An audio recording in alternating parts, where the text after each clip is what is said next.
Hello everyone, start करते हैं आज की वीडियो को। और आज की वीडियो में हम बात करने वाले हैं सत्तारूढ़ दल भारतीय जनता पार्टी के बारे में।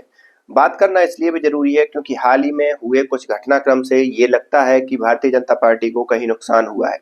आपको मालूम होगा, अभी महाराष्ट्र की जैसे ही चुनाव हुए और महाराष्ट्र के चुनावों में भारतीय जनता पार्टी की एक प्रकार से बम्पर जीत हुई। वो बात अलग है कि नगर निकाय के चुनाव थे, लेकिन इससे एक जनता का मूड पता चल जाता है। जो वहां के सत्तारूढ़ एक प्रकार की पार्टियां थी, शिवसेना हो गई, उद्धव ठाकरे जी की शिवसेना, राज ठाकरे की भी मन से हो गई, तो इन सभी को एक प्रकार से पछाड़ कर भारतीय जनता पार्टी और जो वहां की शिंदे गुट की शिवसेना है, उसका जो प्रदर्शन था वो बेहतरीन रहा।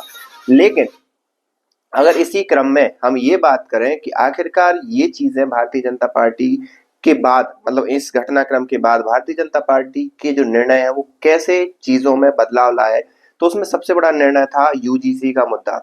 यूजीसी के मुद्दे में आपको मालूम होगा कि कैसे यूजीसी की गाइडलाइन ने एक प्रकार से सवर्णों के अंदर भारतीय जनता पार्टी के प्रति गुस्से की एक प्रकार से या रोष का बीजारोपण कर दिया। और ये कहीं ना कहीं इनको उत्तर प्रदेश के चुनावों में इसका परिणाम देखने मिल सकता है। लेकिन अभी अगर वर्तमान की बात करें तो वहां के उत्तर प्रदेश के मुख्यमंत्री इन सभी चीजों को एक प्रकार से संभालते हुए नजर आ रहे हैं, अपने बयानों के द्वारा, अपने वक्तव्यों के द्वारा। दूसरा मुद्दा है हमारे आर्मी चीफ नरवणे जी की जो बुक है उसका, जो कि उन्होंने 2023 में एक प्रकार से कहा था कि मेरी बुक लिखी जा चुकी है, मैंने पब्लिशन के लिए दे दी है और आगे क्या होता है ये देखना बाकी है।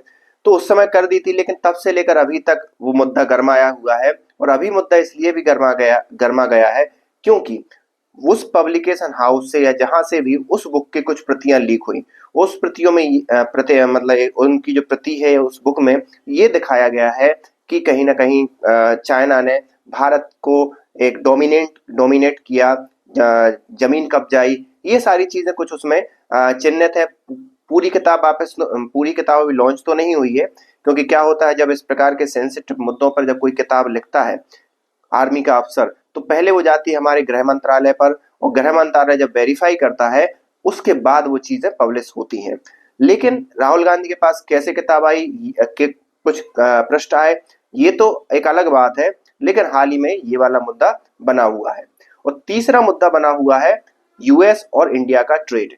यूएस इंडिया के ट्रेड में भारत को, आपको मालूम होगा कि भारत शुरू से ही साइन नहीं कर रहा था, शुरू से ही उस डील को स्वीकार नहीं कर रहा था, क्योंकि अमेरिका अपने जो प्रोडक्ट है, डेयरी प्रोडक्ट है, वो भारत से परचेस करने के लिए बोल रहा था। भारत शांत रहा, भारत ने कुछ जवाब नहीं दिया। लेकिन हाल ही में जो डील साइन हुई है यूएस और इंडिया के बीच में, उसकी एक तो क्लियर कट जानकारी मीडिया के समक्ष दोनों देशों ने रखी नहीं।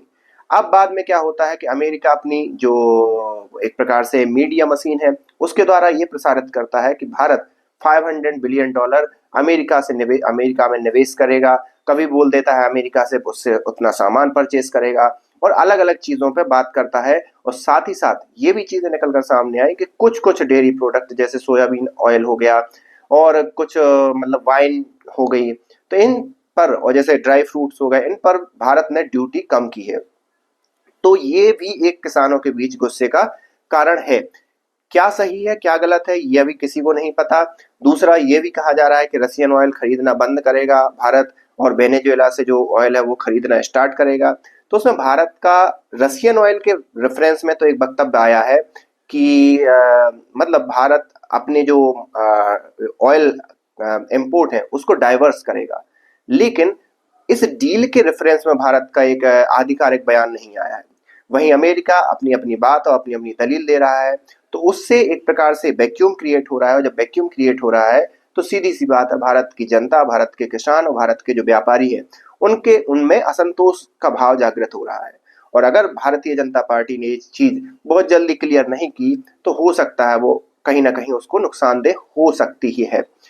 अब ये तो आगे आने वाला चुनाव बताएगा, आगे आने वाला समय बताएगा कि क्या है। लेकिन इन तीनों मुद्दों पर आपके क्या विचार हैं, आप हमें कमेंट करके बता सकते हैं। और जो भी है आप कमेंट कीजिए, लाइक कीजिए, सब्सक्राइब कीजिए। मिलते हैं नेक्स्ट वीडियो में, तब तक के लिए थैंक यू।